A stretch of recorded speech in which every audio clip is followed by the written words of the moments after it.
你！你本该嫁给二弟，但此刻二弟怕是已经在洞房了。你我既已成婚，你便是我明媒正娶的夫人。适合我拜堂的人本应是他二弟周逸清，错嫁之后我坚持换回，结果周逸成请旨边疆战死，表姐不久后也去世了。直到最后我才知道，表姐和我丈夫早已私通。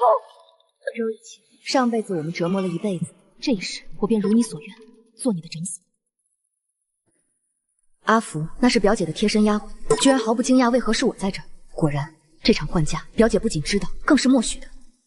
夫君言之有理，既然礼成，你我便是夫妇。除了阿福，还有谁是表姐的丫鬟？你们都去二少爷那边，把我身边的人换过来。是，奴婢这就去。小姐，你怎么？前世他们为了护我，没少受周逸清的搓磨，哭什么？还不快见过大少爷！从今往后，他就是你们的新姑爷了。奴婢们见过大少爷，见过姑爷。3年前，刘家亲口许诺婚约，如今小儿逸清已然长成，我夫妇2人今日登门，便是专程来敲定2家婚事。这门亲事是我父亲为报救命之恩许下的，我刘家自然应允。今日互换庚帖，定下婚约，自此2家人便是一家人。夫君，夜深了。阿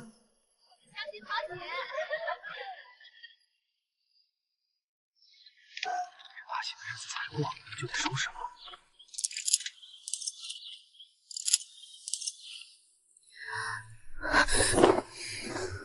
我是不是吵醒你了？时辰还早，你再睡会儿。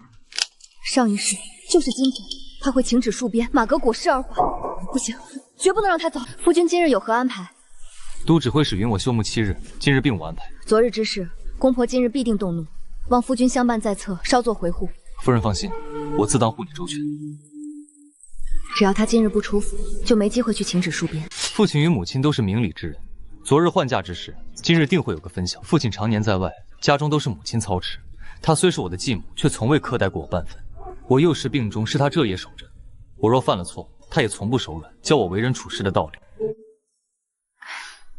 我的意思是，母亲为人公允，她不会过于偏袒儿女，你无需担心。妾身明白了。收拾好了，便随我去正堂敬茶吧。此事怨不得任何人，就是一场乌龙。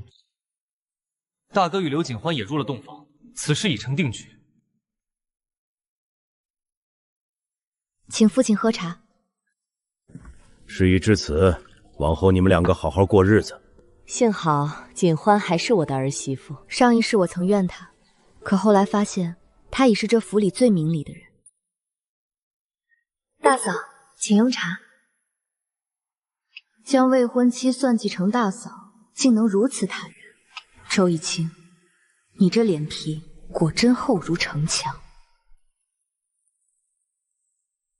把昨日之事的每一个细节都细细说与我听。大少爷不是外人，直言便是。昨日只有在下轿时，表小姐与小姐撞在一起，那会儿有可能调换。你下轿后，要不是表小姐非要牵着小姐一起进门，也不会差点在周府门前闹出笑话。还有那喜服和红盖头，明明是咱们刘府先备好的，表小姐准备的那套竟学的一模一样，哪有这种巧合？分明是故意的。新娘子送入洞房后，才不过1刻钟，二少爷就急呼呼的过来。二少爷还没掀盖头，就沉着脸把我们所有人都赶了出去，房里只留了他那2个丫鬟和喜婆。昨日我们还私下打笑，说二少爷是头回成亲，急得喉结，还不快住嘴！这种话岂能在少爷和大少夫人面前混说？上一世虽然错嫁，但我赶到的时候，他们还未曾洞房。这一世，周逸清经常感人，动作如此迅猛，分明是想造成既定事实，让我就算发现真相，也只能咬牙吞进肚里。前世他没这么急，为何这一世他如此笃定要赶紧同房？除非重生的不只有我，周逸清也重生了。禀大少爷、大少夫人、二少夫人过来了。既然你们姐妹有话要说，我便先去书房处理些公文。请表姐进来吧。红玉，上一世，哪怕是亲眼见到了周逸清给她哭灵的样子，我也只以为是周一清对他单相思。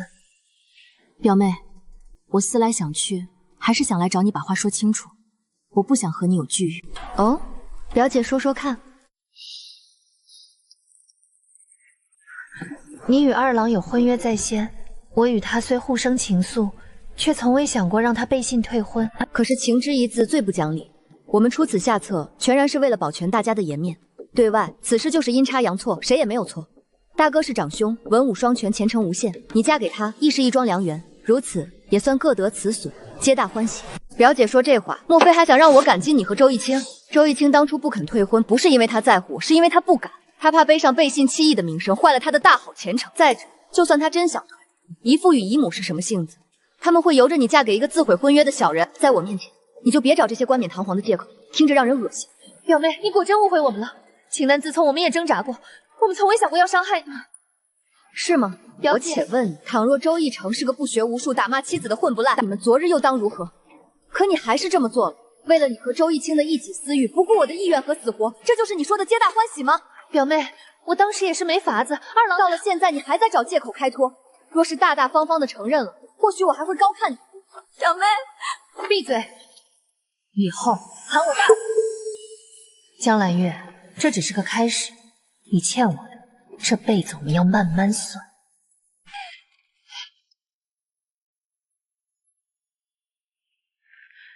见过大少爷。方才见他气急而去，可是冲撞你？不过是些陈词滥调，听腻了。夫君今日怎么回来了？路过书斋，寻了些坊间最时髦的画本。我想着你在府里闷着，这些可供夫人闲暇时解闷，就是不知合不合你的心意。夫君怎知我正缺这些？这再合心意不过了。他是在笑，那个不苟言笑的大将军。夫人，可是我脸上有什么不妥？方才瞧见夫君笑了，夫君笑时真如朗月清风。那夫人以后便多看看。红月，去泡壶好茶来。夫君今日辛苦。哎，奴婢这就去。道士批命，丫鬟身带凤鸣，主母偷换八字，这般荒唐算计，当真是似曾相识。夫人可是瞧了什么趣事罢了？书中官家小姐认定贴身丫鬟是大富大贵的凤鸣，被潘高枝竟偷换她的生辰八字。夫君猜猜后续故事走向？骨子里的命格终究是换不得的。那个丫鬟最后的结局不会差。夫君真厉害，那丫鬟机缘巧合被高官收为义女，一路扶摇直上，最终入主中宫，贵不可言。倒是没想到，素来研读兵书、心系山河的夫君，竟也会对这类市井画本感兴趣。夫人感兴趣，便也想了解一番。不过可是那画本无趣，才看了这么一会儿便放下了。画本甚是有趣，我只是忽然觉得有些事情冥冥之中似乎早有定数。但我周逸成活了这么多年，更相信事在人为。那夫君最想要什么？最想要的已经得到了。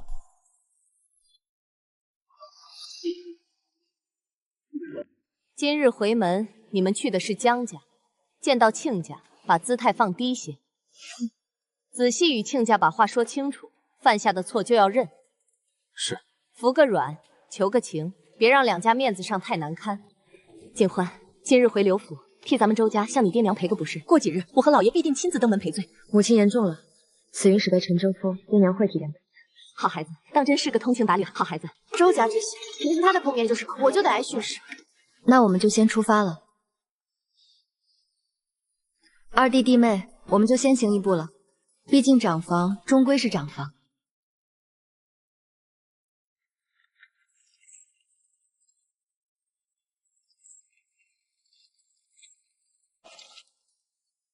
还戳在那儿做什么？嫌周家的脸丢得不够干净？月儿，受委屈了。母亲这几日也是被那乌龙氏扰了心神，说的话重了些，千万别往心里去。别碰我！周逸清，你瞧见那是什么眼神？他在施舍我，他在嘲笑我。月儿，你别和他那般市井妇人计较。当初你说过，只要换了妻，我便是你明媒正娶的妻，你会护我一世周全的。结果呢？你我见不得光难受，但只要我将来能够平步青云，事情就还有转机。上一世我平步青云，这一世我必定也能做出一番名堂。月儿，是我没护好你，让你受了这份委屈。他们现在笑话我，是因为他们不知道我们有多相爱。月儿，只要我们两个心在一处，总有一天我会让大哥大嫂，还有这府里的每一个人都跪在你面前认错。二郎，也绝不负。二郎，我负了天下，求你了，你绝不能负我。全府上下一大早开始忙活你回门的事情了，回来就好。大哥，换嫁之事，实乃阴差阳错，但我既然娶了锦欢，今生便绝不负她。周逸成，最好记住你今日的话，纵然你周家有军功在身，我刘家上下也绝不与你善罢甘休。自然。哥，快些进去吧。景欢，走，娘在里面等急了。我的欢儿，瘦了，我的儿。娘，哪有这么夸张？今早我还觉得自己圆润了呢。不过我想你了。娘也想你，天天心都悬着。娘，周妹夫也在。一成啊，你且陪你父兄在前院吃茶说话，我和锦欢说说话。锦欢，你老实告诉我，这到底是怎么回事？好一对狗男女，竟敢如此算计我女儿！那你公婆怎么说？周家大郎呢？他有没有因为这件事迁怒于你？公婆明理，不曾因此事迁怒我半分，更是待我以诚关怀甚厚。那便好。说起来，当初周家上门提亲时，你爹私下里更属意周家大郎，说他沉稳有担当。那为何最后成了周逸清？我们见周逸清那小子皮肤生得端正，说话也讨怀，才应下的。如此这般，倒真是阴差阳错，回到了原点。不过你姨父姨母那般重声明礼数，蓝月那丫头从小乖巧懂事，怎么长大后竟做出这等没脸没皮的事？一定是周逸清那个混账东西勾引她，用花言巧语把她给骗了。娘，如今木已成舟，多说无益，日子还是我们自己过。夫人、小姐，老爷那边传话说回门宴已经备下了，请夫人和小姐入席。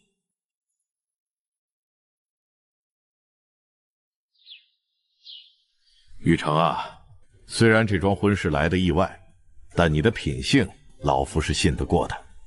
岳父大人放心，景欢既然已是我的妻子，绝不会让她受半点委屈。既然你这么说，这杯酒我敬你。若日后你敢慢待我妹妹，别怪我这当哥哥的翻脸无情，定不负兄长所托。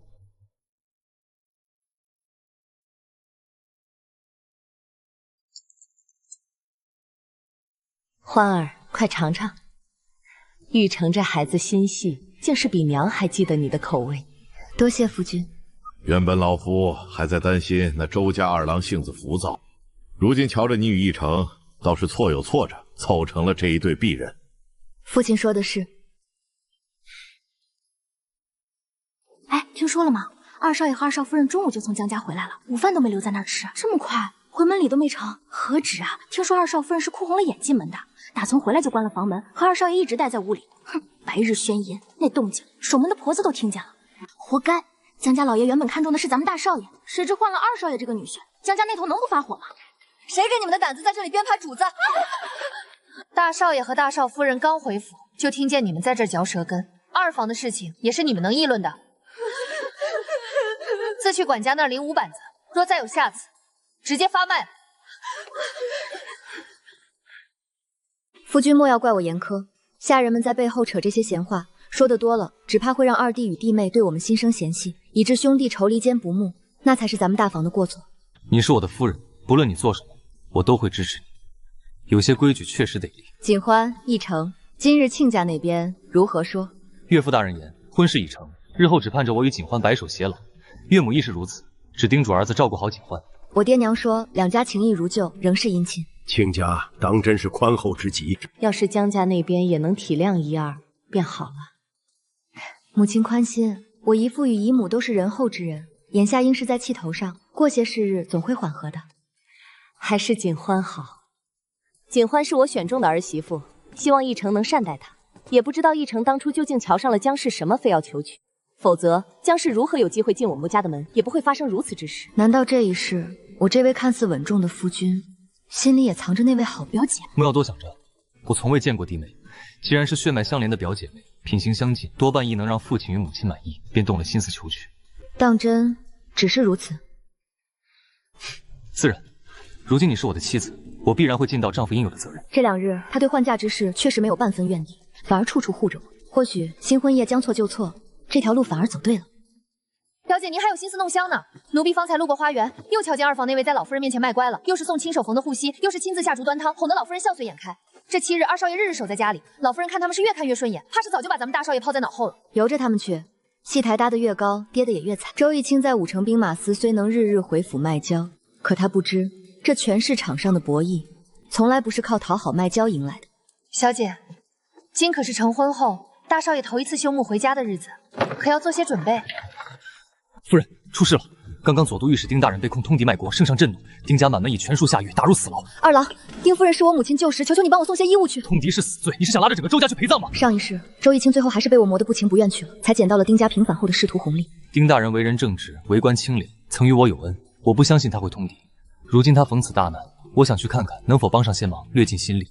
你放心，我会小心行事。这里面都是一些日常用的伤药和后事衣物，夫君若能见着人，请务必交于丁夫人。丁夫人与我母亲是旧识，丁家那2位小公子如今还在我大伯的书院里读书。夫君不提此事，我也正想请夫君冒这个险走一趟。丁大人一家下狱，此举有何后果？夫君相信丁大人，我亦相信母亲交友的眼光。我相且若是夫人的官员判断，这个包裹我会亲手交给丁夫。上一世求了周逸清很久，他才肯去说情，而周逸成为了一个恩字，就自请帮忙。夫人回去吧，莫要受了寒。夫君万事小心。禀大少夫人，大少爷让小的回来传个话，大理寺卿李大人查到了要紧线索，留大少爷协理公务。大少爷可还带了别的什么话？大少爷说公务繁忙，今晚未必能回府了，特意嘱咐请大少夫人早些安置，莫要等他。红玉，去取2只怀炉来。这精巧的给大少爷带去，另一个朴珠的是赏你的。是，多谢大少夫人。你在大少爷身边仔细伺候着，寸步不离候着少爷，莫让他受了寒。去母亲处知会一声，免得二老挂念。上一世只因我在丁家落难时送了点衣物，他们平反后就在官场上帮我了许多，这一世绝对不能错过这个机遇。兰月，我有事外出，速速就回。你疯了不成？我方才就听到你在念叨着什么丁家，你这时候难不成是想去大理寺？什么县中求？那是通敌卖国，是要灭九族的，何必去趟这趟浑水？万一圣上不打算放过丁家呢？你可要想想我呀！对啊，这一世我没娶刘景欢，万一许多圣上这回当真要丁家的命。二郎，咱们刚成婚，求的是个安稳，你若真出了事，让我怎么活？你说的对，若是圣上动了真格，我这便是在自寻死路。我如此聪慧，以后必定还会遇到贵人。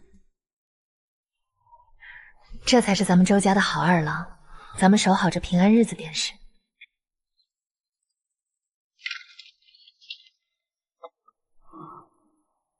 哎，那是我方才渴得厉害，未曾留意，用了夫人的茶杯，是我唐突了。无妨，夫人不怪罪便好。夫君坐下歇歇吧。这3日一直在大理寺。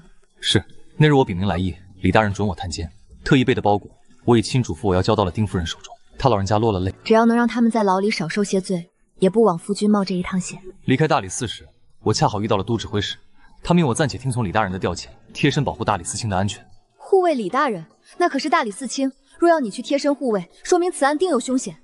夫君，你老实告诉我，你可是遇到什么危险了？莫慌，今日寅时3刻，大理寺确实不安静，有几个死士企图摸进卷宗库，不过李大人算无遗漏，早就在周围布下了天罗地网，这出关门打狗办得极其干净利落。看来事情进展顺利。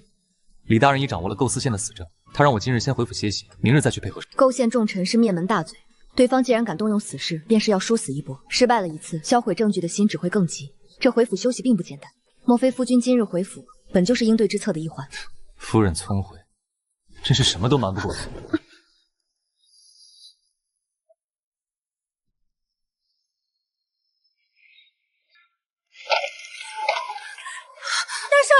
大少夫人，二少爷他受了重伤，刚被满身是血的抬回府，老爷夫人已经赶过去了。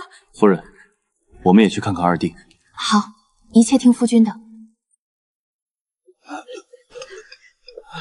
哭哭啼啼，成什么样子？二弟情况如何？大夫还在里面，瞧着是被抬回来的，不知伤到哪儿了。各位不必过于担忧，二少爷受的都只是些皮外伤，只是二少爷双手冻伤极重。老朽记得去年便叮嘱过，入冬需日日涂抹防冻的药膏，怎的今年反而溃烂成这副模样？药膏呢？入冬前我亲手交给你，叮嘱你亲自给二郎擦拭，你都记到哪儿去了？母亲，我这些日子二郎忙于公干，我你以为你整日里只知道关在屋里吟诗作赋，连夫君的身子都看不顾？二郎在前头卖命，你在后头连这点小事都办不好，我要你这智婆有何用？玉成，你去送送大夫。锦欢，你也累了，带你2个妹妹先回去。是，儿媳遵命。大嫂，你不知道，往年二哥手上最易冻伤，母亲早先特意叮嘱过二嫂，让他入冬就备下防冻冻药膏，可他竟把这事儿给忘了。我怎能不知？上一世他的药膏全是我提前备好，还驱着周易清涂药。晚到了，母亲瞧见二哥那双肿得像馒头似的手，当场已经发了不小的脾气。说起来，还是大哥福气好，若是大嫂这般心细的人，二哥也不至于受这份罪。雪后路滑，死心脚下。换嫁之事既然已成了定局，就莫要提了。是，你们回去时仔细脚下，莫要跌了。多谢大嫂关怀，大嫂也慢走。李大人那边还有急务，我需立刻赶回去。夫人在家好生歇息。夫君自去忙公事，家里有我。前世周易清就是靠着丁家翻身，才得以步步登高。小姐越来越舍不得大少爷了。若是奕成能借此机会得到李大人的提携，或许可以在职场步步高升了。那周家地位可就不能同日而语了。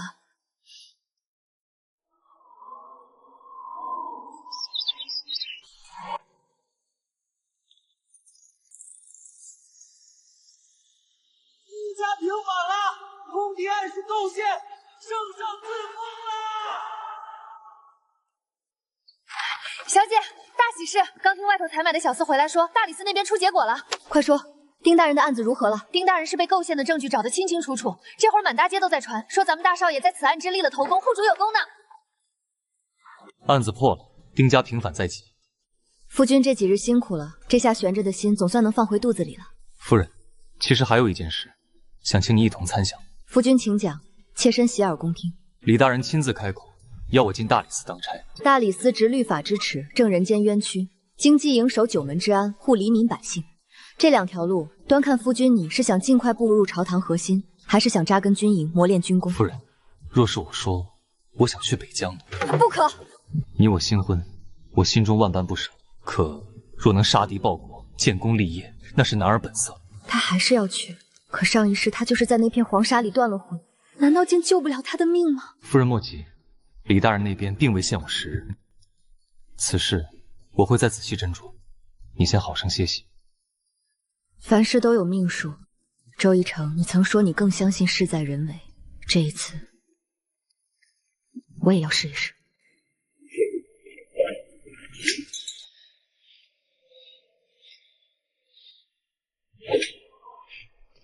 小姐，您这眼睛都要长在大少爷身上了。休要胡说，奴婢可没胡说。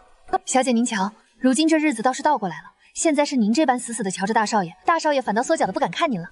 他哪里是羞怯不敢看我，不过是心中有数，怕我终究扛不住那早已注定的结局罢了。小姐，若是大少爷真去了北疆，您当如何？我也不知，但终究是不愿他去北疆的。这么多天了，那件事夫君可曾想好了？是要去大理寺，还是……夫人，方才营里得了消息，李大人带人抓到了潜伏在兵部的细作，外族的离间之计已彻底瓦解。所谓的战事，不过是对方虚张声势，想在京城里里应外合的幌子。那北疆不必去了。既然外族计穷，也撤了戍边的情旨。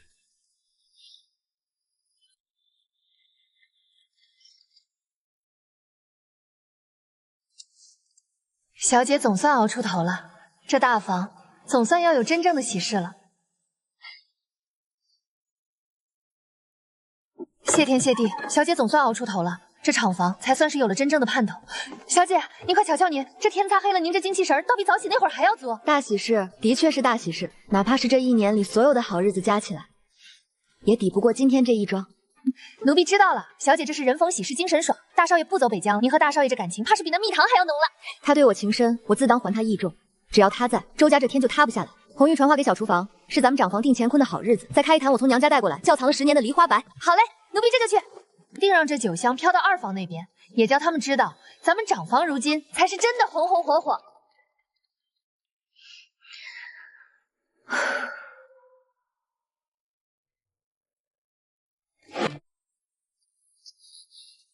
二弟伤愈，不在屋中仔细休养，出来做什么？秦欢，你终究还是关心我的。大婚那日阴差阳错，那绝非你我之愿。究竟是有人刻意为之，还是阴差阳错？周逸清，你我皆心知肚明。我不揭穿你们是看在公婆六的面子上，是为了周家的名声不扫地。原来现在就已经知道了。果然，背弃婚约与大哥的表私通视为不忠，设计换嫁毁了你贵的终身家事视为不仁，不顾我的死活只为私欲，欺瞒高堂累父母亲明蒙尘视为不孝。如此不忠不义不仁不孝之徒，竟还敢在我面前胡言乱语，离间我与夫君。周逸清，你真是个彻头彻尾的小人。你我两情相悦多年，你的心意岂会轻易改变？你怨我娶了蓝月便赌气嫁给大哥，硬要留在周家。秦欢，做不成我的妻就做我的长嫂，你这是在作践你自己。周逸清，你未免太看得起自己了。你大哥文武双全，为人坦荡，你哪一点比得上他？待我已成，我心悦之。至于你，多看你一眼都觉得恶心透顶。二弟，别忘了你有妻室，而我是你的大嫂。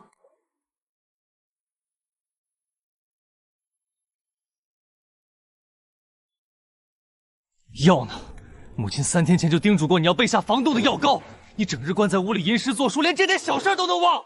你眼里就只有那点药膏。你以前说我的诗稿千金不换，你婚前可是绝对不会做这些事情的。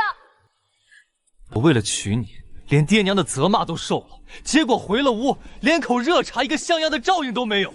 光会吟诗有什么用？当初真不该换嫁。你得到了就不珍惜，你这个薄情寡义的骗子！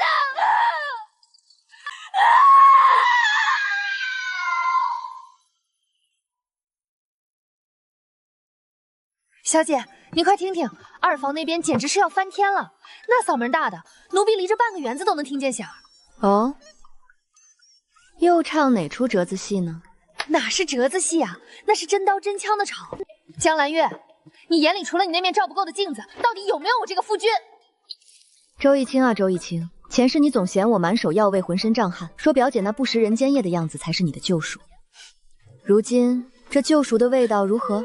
周逸清，你竟然吼我！以前你为了见我一面，能在大雨里守一夜，说我吟诗的样子最是清贵动人。如今你得偿所愿了，竟嫌弃我不会操持家务，不懂伺候人了。这倒是江兰月的原话，可受不得半点烟火气。小姐，您说可不可信？二少爷怨二少夫人不曾真心看顾，二少夫人则哭诉二少爷得到了便不珍惜。周逸清和表姐风花雪月之时，自是无比浪漫，情浓意洽。可成婚后，便要面对与公婆相处、家事琐琐的日常，若是少了相互体谅与扶持之心，感情难免会消磨。说到底，也不过如此。大少夫人，不好了！二少夫人把屋里官鸟瓷器全砸了，声音大的把老爷都惊动了。二少爷呢？二少爷刚才夺门而出，奴婢瞧见了，他脸上有好几道巴掌印。大少夫人，夫人请您立刻过去一趟。二少爷现在正叫嚣着要写休书，闹着休妻呢。夫人在那儿气得连话都说不出来了。知道了，红玉去拿斗篷，咱们去看看这出好戏。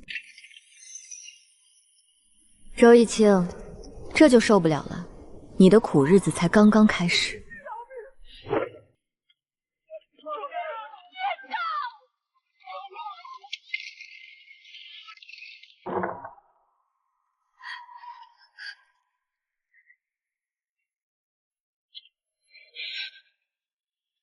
秦欢，注意称谓，二弟。锦欢，你可算来了！你瞧瞧外头那个孽种，今日竟嚷着要休妻，闹得家宅不宁，这真是要气死我！这换嫁之事本就让周家颜面扫地，如今才成婚几日，他竟又要闹休妻。若老爷在府中，此刻怕是早就请去家法，打折他的腿了。母亲莫要动怒，为了他们气坏了身子，当真是不值当的。二弟或许只是一时气话，当不得真。都怨我平日里对他疏于管教，由着他的性子来，才让他如此肆意妄为，做出那些不知羞耻的糊涂事。母亲，过去的事儿便过去了，您总说是您管教不周，可儿孙自有儿孙福，二弟如今日过得不顺心，也是他的缘法。唉，他做下的那些糊涂事，如今追悔莫及，可这世上只能哪有自己受着？追悔莫及，周逸清悔的是那个清高不染尘埃的江兰月，便不成替他打理中妇、嘘寒问暖的贤内助。老爷回来了！孽障，给我滚进来！给我滚进来！总算是回来了。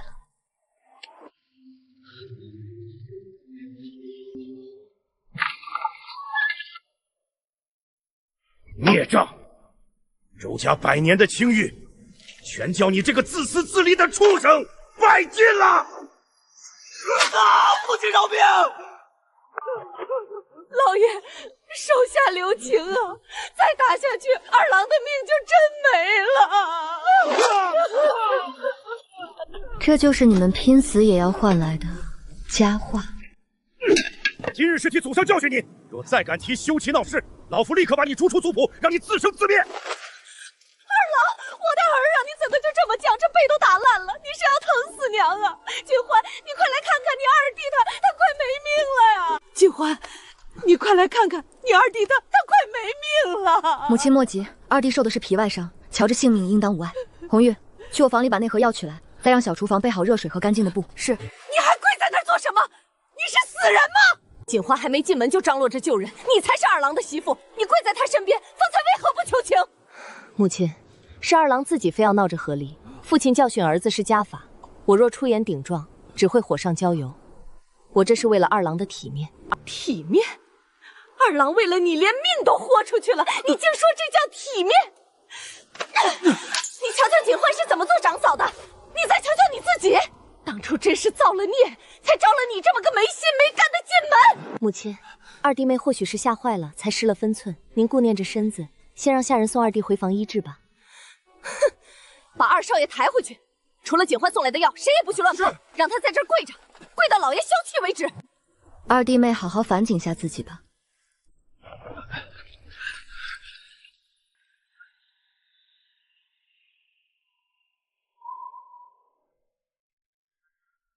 端草，这药凉成这样，你是想苦死我，还是存心看我的笑话？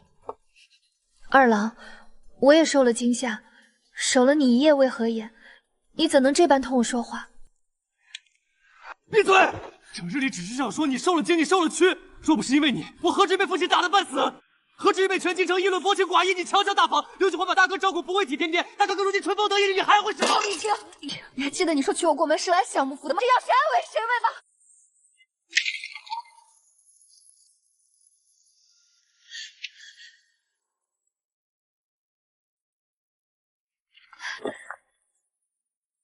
周逸清现在闹着要休了，我家里家外都在看我的笑话，看到我过成这样，你现在一定高兴疯了吧？表姐这话说的可真有意思。当初你和二弟躲在人后共谋那出所谓的换嫁精话时，可曾想过要停下来问问我高不高兴？那时候你们觉得自己是情深似海，觉得我是你们真爱路上的绊脚石。怎么，如今你们自己把路走绝了，倒想起问我高不高兴了？若不是你故意在大哥面前邀功，若不是你勾搭二郎心神不宁，他怎会如此对我？江兰月，一切都是你们咎由自取，你有何颜面在我面前说三道四？快瞧瞧，那不是咱们那位清高的二少夫人吗？怎么在大房门口撒起泼来了？哪还有半点书香门第的样？嘘，你小声点，你还不知道呀？昨儿个二少爷叫写了一休书，连老爷都惊动了。呸！结果是个背着人换花轿抢亲妹妹胡子的货色，真是知人知面不知心，咱们周府的脸都被他丢尽了。丢尽了？可不是嘛！你瞧瞧大少夫人，那才是真金白银的大家闺秀，受了那么道好，自己把委屈处处过烂了，还有脸在这废？你这出戏观众可多着呢。你们这群狗奴才！小姐，您瞧瞧他那个样子，这就好比是那台上的角儿自个儿忘了词跑了调，最后倒在台下埋怨起咱们这些看客来了。天底下哪有这样的歪理？你这比喻倒是贴切的很。既然想演真情至死的戏码，那就得跪着把苦果吞下去。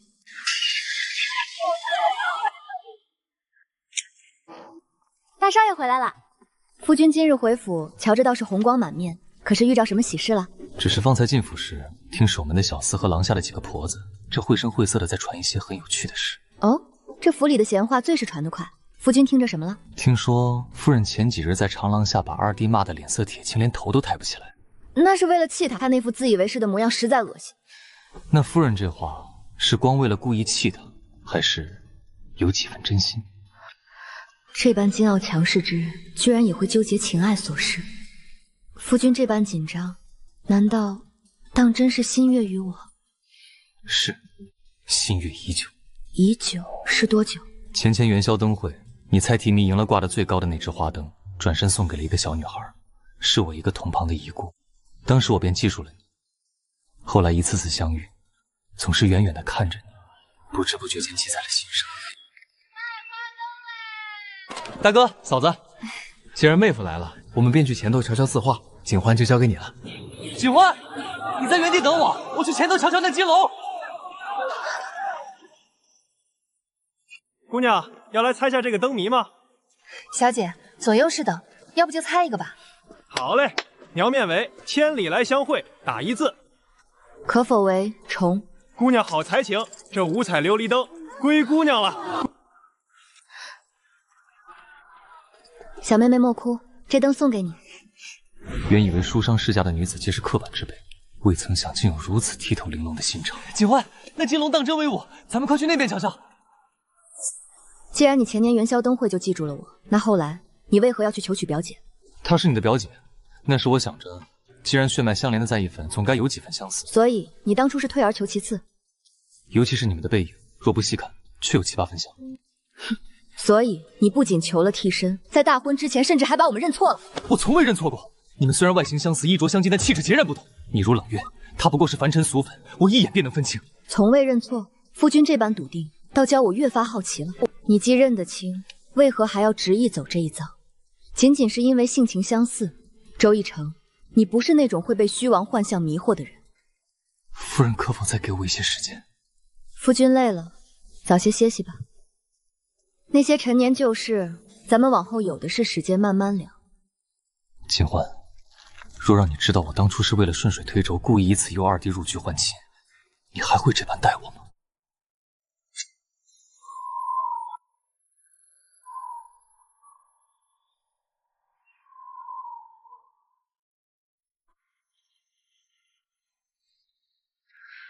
天冷，别站太久。大哥、大嫂，当真是好兴致。这大雪天的，竟在此处赏梅叙情，倒叫二弟我好生羡慕。先前二弟受伤，多谢大哥大嫂挂心了。二弟不在房中仔细养伤，倒有闲心来这园子里晃荡。我只是突然在想，大哥这副谦谦君子的皮囊下到底藏了多少算计？大嫂，你当真以为大婚那天的意外全是我一个人的贪念，在大婚前半月便去江家指点过我？周逸清，那些陈芝麻烂谷子的胡言乱语，回你的二房说去。记清楚了，锦欢是你名正言顺的大嫂，这是不可更改的事实，若再有半句不饶。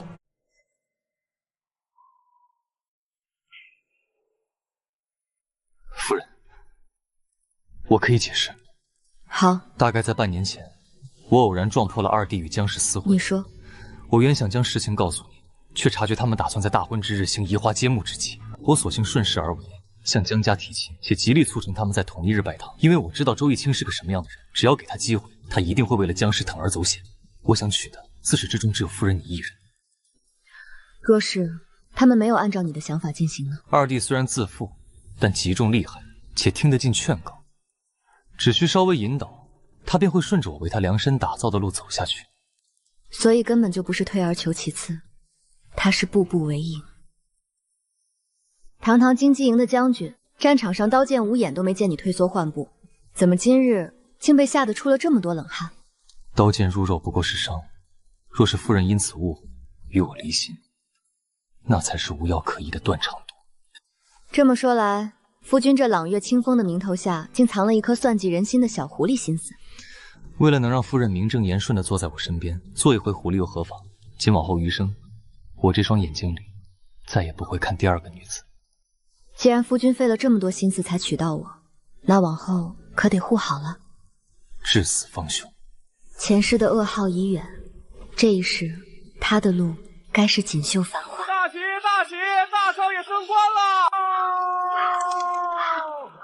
大喜大喜，一不是说成他文书下到府县升官了！升官，他竟然升官了！不可能，他凭什么升得这么快？怎么，瞧见大哥升了官之后悔当初没嫁进大房，后悔选了我这个没出息的二房？周逸清，你少在这疯狗咬人！当初若不是你口口声声说你比大哥更有前途，若不是你非要策划什么换嫁，我何至于落到今日这般田地？现在倒好，刘锦欢成了正四品都司夫人，出门入户尽是风光，可我呢？那破田富贵在哪儿？你还有脸提？当初丁家出事，我原本动了心思要去帮衬，是谁死活拦着我？是谁说那是通敌死罪，让我别去趟浑水？是你的妇人之见，害得我错失良机。若非你拦着，今日在正堂受封的人何该是我？你现在竟全赖在我头上，当初明明是你自己也怕的要死，现在见大哥得了势，倒成了我的不是了。我懒得和你这种妇道人家争，妇人之仁。好，这才是我周家的将才。好啊！从正六品前东直接跳升为正四品都司，一成，你这官阶竟是一步跨到了老夫前头去了。老爷，看咱们得赶紧大摆筵席，把京天系亲戚贵客全请来，让大家都瞧瞧咱们长房如今是何等的风光。母亲说的是，表妹当真是好福气。这旺夫的本事，咱们京城内眷怕是都要来向表妹讨教讨教了。可不是嘛，有些人拼死拼活在外面当差，倒不如有些人会走贵人的门。大哥这功勋拿的，可真是让做弟弟的自愧不如。二弟妹和二弟言重了，夫君能在京畿营立足，凭的是真刀真枪的实教。至于这宴请，母亲，夫君升迁固然周家之喜，让丁大人被构陷一案，方才尘埃落定，处死了京城风声鹤唳，人人自危。景欢说的在理，周家没穷习武的狂悖之态，与往后仕途无异。故而这宴请还是暂缓为好。对，还是锦欢考虑的深远。瞧我一高兴竟忘了这茬，听你的，千万不能牢门在这个节骨眼上招人眼红嫉恨，反而害了玉成。正四品，这偏不在他周青群的京本该属于我。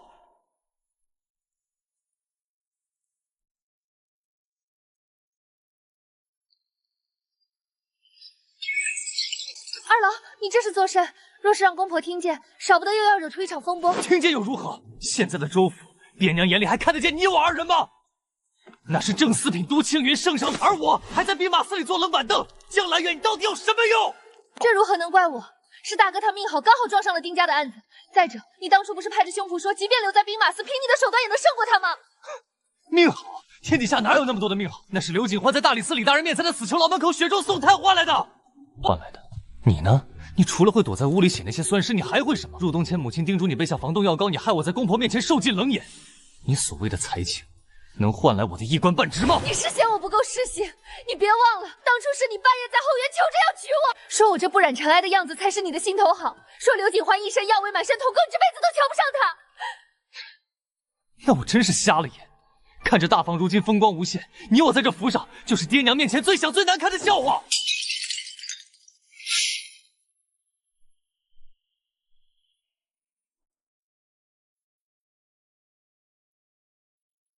恭喜大哥高升了，表妹，你这贤内助当的可真是称职，连大哥这种性子都能被你捧上高位。表姐谬赞，是夫君自己争气。不过，表姐若能与二弟少些争吵，多些同心同德，哪怕直击微不说，公婆也能早已厌烦。刘景欢，你少在那儿拿腔作笑的教训我！若不是你用了狐媚手段勾住大哥，让他拼了命去大房，有今日。教训。表姐，你与二弟整日关起门来闹得鸡犬不宁，公婆嘴上不说，心里早已厌烦。与其在这儿眼红大房的福气，倒不如想想怎么挽回二弟的心。二郎，你回来了。红月，小姐，奴婢错了，不该嘲笑表小姐。小姐，今儿回门，咱们大少爷可是天不亮就亲自去库房点货了。那一台台的礼，说是要把咱们刘府的库房给装满呢。他是怕我爹娘惦记。夫人，礼单我已看过了，给岳父的孤本古籍和给岳母的百年老参都已备好，还有2箱南方的绸缎，可还需添置？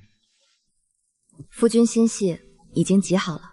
若是再多，怕是大哥要嫌你炫耀了。我就是要让刘家上下知道，你嫁进周府长房，只有风光，没有委屈。瞧瞧这排场，听说姑爷都是4品大员了。一成，这一路辛苦了。大哥言重了，陪景欢回门是分内之事。瞧瞧这排场，比前几日那位表姑娘回门时可风光多了。不是吗？听说姑爷都是4品大员了，对刘家姑娘还这么体贴。当初都说是嫁错了，我看呢，这是刘家姑娘命好，嫁得再对不过了。爹娘一大就候着了，妹夫，今日且随我进去，让他们好好瞧瞧你这个女婿。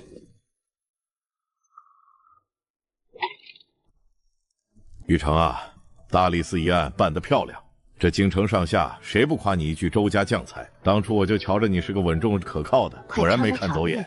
你从小就爱这一口，也不知在那边吃得惯不惯。玉成，你也多吃些。岳母言重了，景欢把府里打理得井井有条，事事替我组织周全，我能有今日，全凭夫人坐镇后方。好孩子，这话你爹娘听着心里踏实了。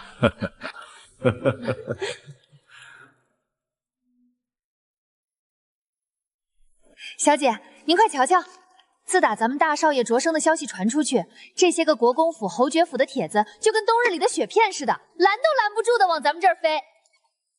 奴婢方才去大厨房提热水，特意绕路瞧了一眼二房，那院门口冷清的连只雀儿都不愿落。江小姐身边的阿福正黑着脸在那儿扫落叶呢。官场升迁后自然闻风而动，这些名帖有一半是冲着周家新贵的权力来巴结，另一半则是那些人精来探探我的底，瞧瞧我这个换嫁的长房夫人到底有几分道行。前世为了替周易青青求得一个门道，我在这京城的后宅圈子里尝尽了冷脸与刁难，这些社交场上的弯弯绕绕，于我而言早已是手到擒来的旧戏法，何须费力。红玉，把这几张打着丁家、刘家旧时名义的挑出来，单独回礼。至于其他的，先搁着。太容易得到的恩典，他们不会当回事。是，奴婢明白，这就是要晾一晾他们，省得他们以为咱们长房是好拿捏的。瞧，这就是那个换嫁的周家长媳，长得倒是不错，可惜原本是许给二房的，如今借着这桩荒唐事攀上了长房，心机深着呢。周大少夫人，听说你大婚当日进了大房的门，如今周都司节节高升，你这位子坐的可还稳当？位子稳不稳，端看夫君的心在哪儿。锦欢所求不过是守好后宅，不让夫君分心，倒不像有些府上不安稳的事情都在台面上。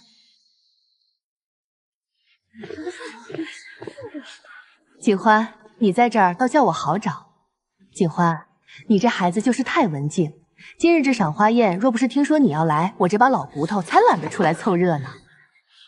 好孩子，那次丁家蒙难，你雪中送炭的这份情，我到死都记在心里。只要有我在这京城后宅一天，就没人敢给你半点脸色看。若有人敢拿那些陈芝麻烂谷子的事儿编排你，你尽管来告诉我。我看谁的脸皮够厚，敢在丁家面前放肆。锦欢多谢夫人照拂，当初不过是全了母亲与您的旧意。如今有夫人这一句话，这京城的后宅路，锦欢定能走得更稳，绝不辜负夫人的厚爱。快瞧，那是大少夫人的车驾，刚从国舅府赴宴回来呢。这一年大少爷立了战功，如今可是正三品的参将了。见过大少夫人。连带着大少夫人也成了各家王公贵府的座上宾。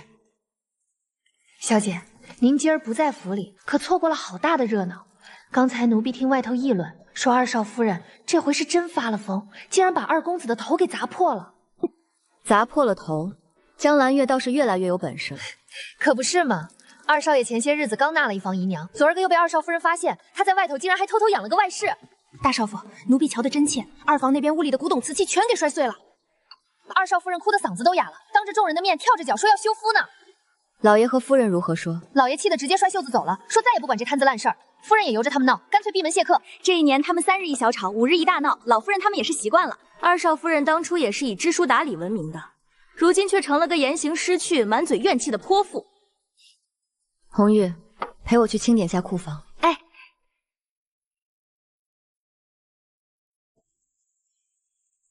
一清，你对得起我吗？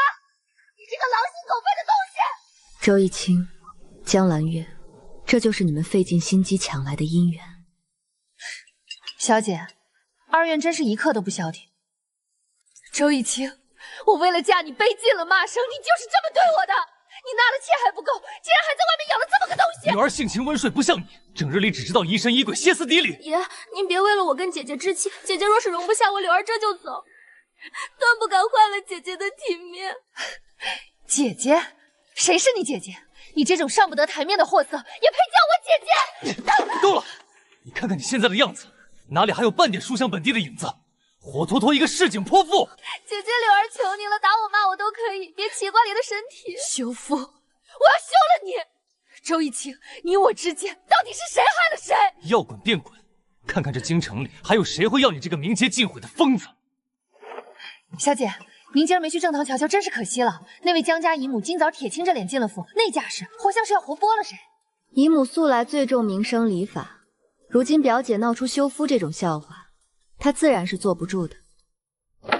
娘，您终于来了。周玉清他竟敢拿那等自降身份的话来羞辱我，他甚至要休了我。你还有脸哭？你父亲在任上已经收到了消息，江家的名声差点被你毁尽了。若你真被休回家，你以为老家里那些吃人的亲戚会放过你？还是你指望你父亲为你这张老脸去辞官？可周玉清他根本就不再看我一眼。你当初能设计换嫁，如愿以偿嫁给他，现在怎么就没本事拿捏住他？他要新鲜你就给他新鲜，只要守住你这正妻的位置，受点委屈算什么？把阿福抬了妾。娘，阿福是我的贴身丫鬟，情同姐妹，你让我……姐妹能比你的名声重，能比江家的前程重？阿福是你的人，总比外面那些来路不明的野狐狸强。你若再不服软，今日必须和我去你婆母面前认错。亲家母，我江家自幼教导女儿德颜容恭，本盼着她能如锦欢这般温良持家，没成想蓝月竟在这深宅里生出了乖张戾气，是我江家好的教女无方。亲家母言重了，这年头娶个妾室是常有的事。这心腹却在那儿闹着休夫，这周家的脸面实在是没处搁了，还不跪下向你婆母和大嫂认错？母亲，是儿识错了，儿媳性情乖戾，不识大体，冷落了夫君。小姐，奴婢实在想不通。想不通什么？想不通您为什么要为那个女人说话？当初她抢您婚约的时候可没手软过，现在她自个儿把日子过烂了，二少爷要休她，您由着她去不就得了？红玉，你觉得让她被休回家，受点闲言碎语，就算是惩罚了？若是离了婚，她回了江家，指不定还能远嫁外省，重新开始。只有让她留在这州府，让她日日对着一个恨她入骨的周逸清，对着一个往日是奴婢，往后是情急的阿福，让她在往后余生的每一天都在悔恨、恨和算计里一点点熬干心血，这种生不如死的滋味。奴婢明白了，还是小姐深谋远虑。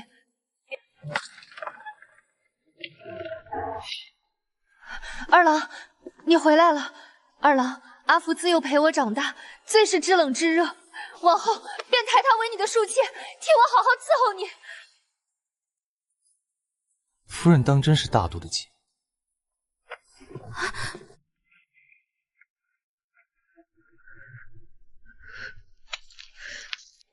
小姐，您听，今儿晚上二房那边倒是安静的反常，往常这时候那边早该传出砸盏摔瓶的声音了。可自打阿飞抬了妾，他们那一房竟变得和谐了起来。这半宿了，竟是一丝争吵哭闹的声响都听不见。不闻哭闹声，未必是心齐了，不过是有人彻底死了心，有人得了新欢罢了。小姐自打簪上这只前年上巳节的步摇，瞧着竟比那画里的仙子还要清冷。只是夜色已晚，小姐可是要去哪里？动身去回廊。既然他们那一房太平了，我便去送二房一份终生难忘的大礼。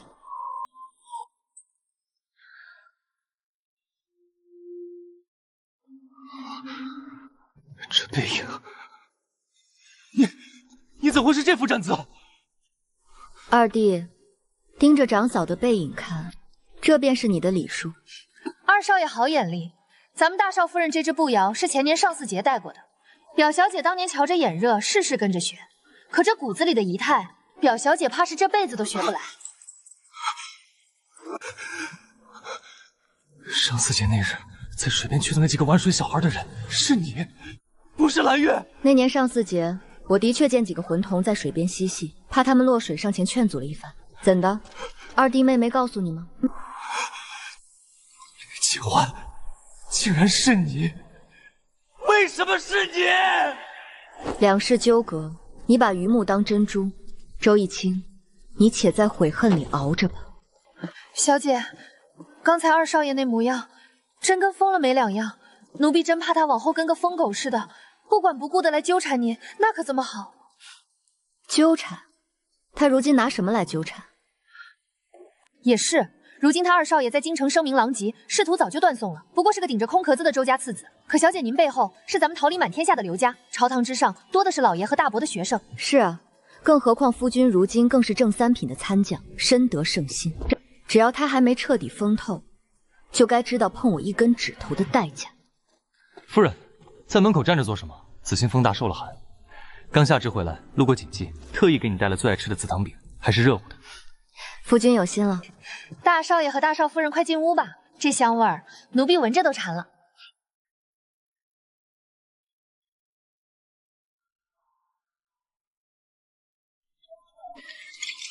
小姐，大少爷，二少爷已经在正堂闹开了，说是把二少夫人的首饰全砸了，正逼着老夫人拿印信要写和离书呢。夫人，若是不想见这种脏事，便回院子，这有我。夫君，这出大戏唱了这么久，今日收场，我若不在，岂不可惜？好，我陪你。二少爷这回是真要和离了，换我也离，整日夹这姑娘。父亲，母亲，今日这婚，儿子非离不可。这毒妇羞辱我周家，多留一日都是祸害。老爷，强扭的瓜不甜。既然这两个孩子已经离心至此，不如便随了他们的愿，和离吧。罢了，就按夫人说的办，让他签。周逸清，你这个薄情寡义的混蛋，你想甩了我，你想得美！自寻死路。我自寻死路？当初是谁在雨里求我？是谁信誓旦旦说要退了与表妹的婚约娶我？你大哥提亲后，你想出那个偷天换日的计划，是你教我在下轿时故意装像警欢，是你买通喜婆，我调换了新人。老天爷，我听到了什么？你听见了吗？换嫁竟然是二少爷亲手设的局。江兰月，你自己不守妇道，婚前和我勾搭一起，那时候你怎么我换嫁也要你同意才行。你口口声声说心中只有我，结果呢？才过1年，你竟全是虚情假意！孽障！我珍视我的百年情运，竟养出你这等机关算尽、猪狗不如的畜生！玉成，这些年我待你再怎么上心，可到头来竟是我亲生的这个孽障对不住锦欢啊！说祖亲视我如己出，此事乃二弟私心，不能感谢二弟。若非他让锦欢与弟妹换嫁，我又如何能娶到锦欢这般的贤妻？大少爷这话说的，真是杀人诛心呐！二少爷这下怕是肠子都要悔青了，亲手把金凤凰送给了大哥。周逸清现在后悔了，你认不出表妹的背影，生生把她错认成了我，是你自己犯蠢。当初我问你，上巳节那日是否在水边劝阻过几个小孩，你为何不否认？为何要冒领？那也是你自己眼盲心瞎，愚不可及。你自己求的是一抹颜色，你自个儿分得清吗？你自个人！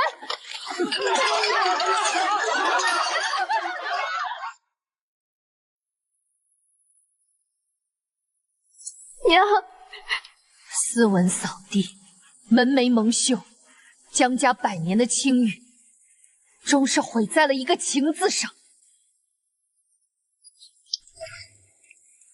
你父亲已发了，从此江家再无你这号人物。今日我带你回苏北老宅。娘，你不能这么对我。那边的荒院已经清出来了，往后你便在那儿吃斋念佛，为江家的祖宗洗清罪孽了。娘，你不能这么对我。请上车吧，别让夫人难做。娘，能不能让我再见二郎最后一面，就一面？你还嫌丢脸丢得不够吗？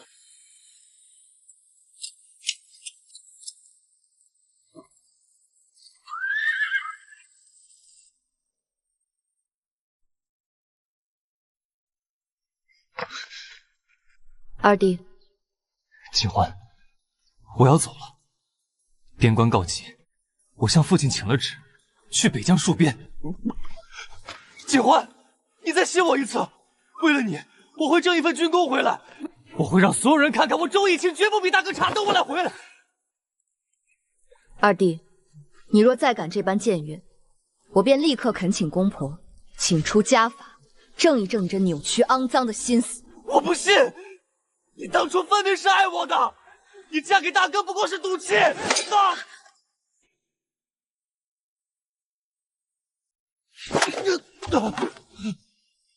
二弟，你的手伸得太长了。大哥，这是我和锦欢之间的事。她是你大嫂，去北疆的军令以下，朝廷要的是保家卫国的将士，不是心术不正的懦夫。你若再敢对长嫂有半点不敬，本督苏不介意在送你出征前，先替父亲动一动周家的家法。夫人，我们走。别让父亲母亲等急了。好，听夫君的。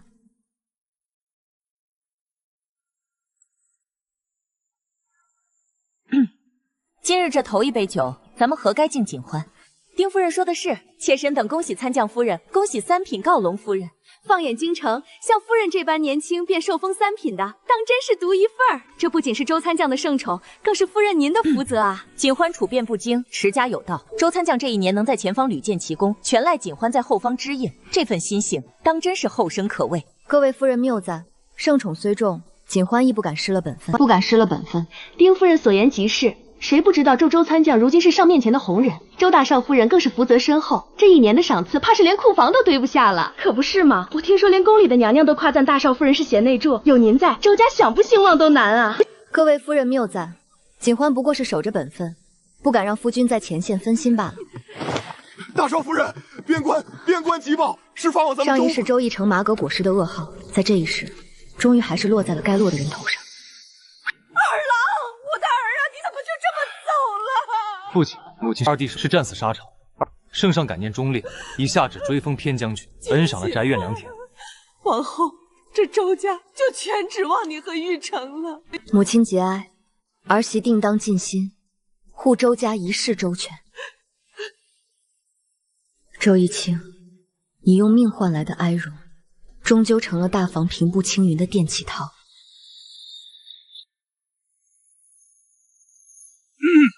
正三品参将夫人周刘氏入殿。周夫人，您请上座。周家忠烈，恩宠不断，夫人这座次理应再往前挪一挪。前世种种，到此为止。这一世，他得前程，我得尊荣，负我之人终于自食其果，而属于我的路，也终究被我一步一步走到了今日。